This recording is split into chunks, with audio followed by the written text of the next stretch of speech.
Good morning, everyone. This is Patty Urban of Your End of Life Doula, and I'd like to welcome you here. This is the first video that I am doing, or Facebook Live, from my Facebook page, Your End of Life Doula. I did try to do one last week, and it actually came off of my regular page, which is not what I wanted. I have over 16,000 followers here, and I really want to reach all of you. Sometimes the analytics on Facebook doesn't let me get to all of you, so hopefully this will be one avenue where I can actually reach you, those of you who are following me for a reason. Today is the 17th anniversary of the death of my brother Mike.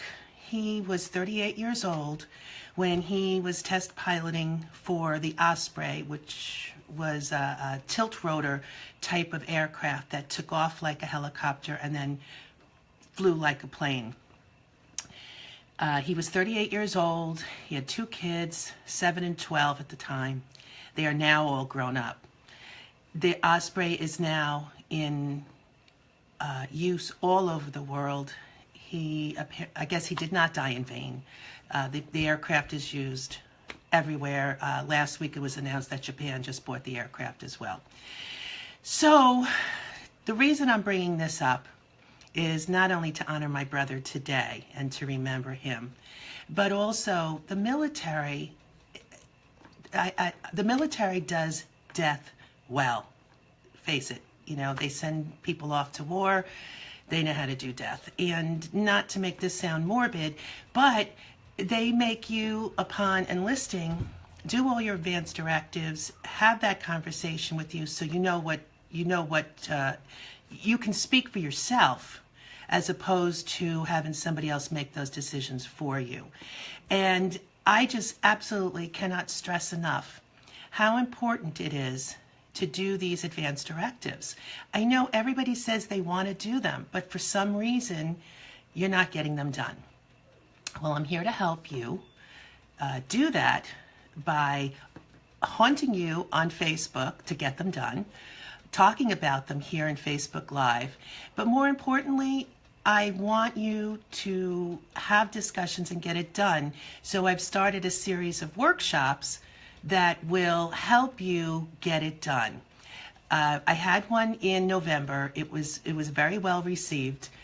I have another one in January. It's on January 25th, 2018.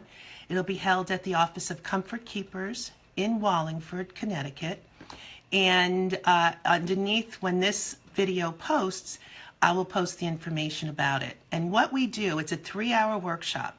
And what we do is we sit as a group and discuss end-of-life wishes. So many of you get caught up on what is end-of-life stuff? What is, how should I say it? Life-extending equipment, machinery. What does it all do? What does CPR do? What does a respirator do? What does a feeding tube do? What does all these things do, and how they either prolong life in order to make you better, or are they prolonging your life when you're not going to get better? And I think that's the biggest question, is when do you utilize these forms of care, and when is it not recommended, or when is it not appropriate to use them? We can have people stay alive well after they should have died. I, for one, have no intention of being part of that.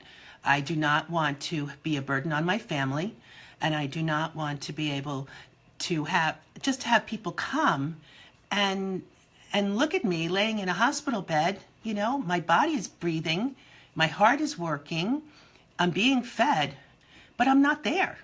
You know, and it's a fine line where we can go with this stuff. The medical profession has gotten very good at keeping us alive. But is it really living?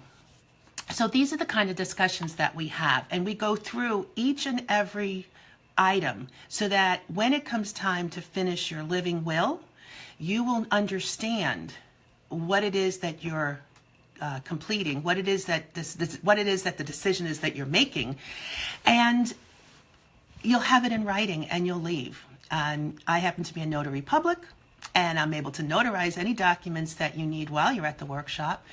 And so, do this for your family. The last thing you really want is to have them having to make the decisions for you. And one of the things that we do go over in the workshop is how important it is for anyone over the age of 18 to be doing these. It's not for old people. The living wills are for everyone, particularly young people, because they're the ones who usually get into car accidents and decisions have to be made. And to put that on the family to make those decisions is really, really difficult. So much better that all of us make our own decisions first, and then let our families know, and then hopefully they'll abide by our wishes. And remember, this is like insurance. You're glad you have it if you need it, but hopefully you'll never need it. Okay, so I will be coming back every once in a while to talk to you about issues relating to end of life. Now, I'd appreciate it if you'd go to my Facebook page and pop me some questions, and I can answer them for you. I'll be doing this once or twice a week, answering questions, and looking forward to seeing you all here. All right? Like I said, have a great day. Hopefully I'll get to engage with over 16,000 of you, which is exciting, and we'll talk soon. Thanks, and have a great week. Bye-bye.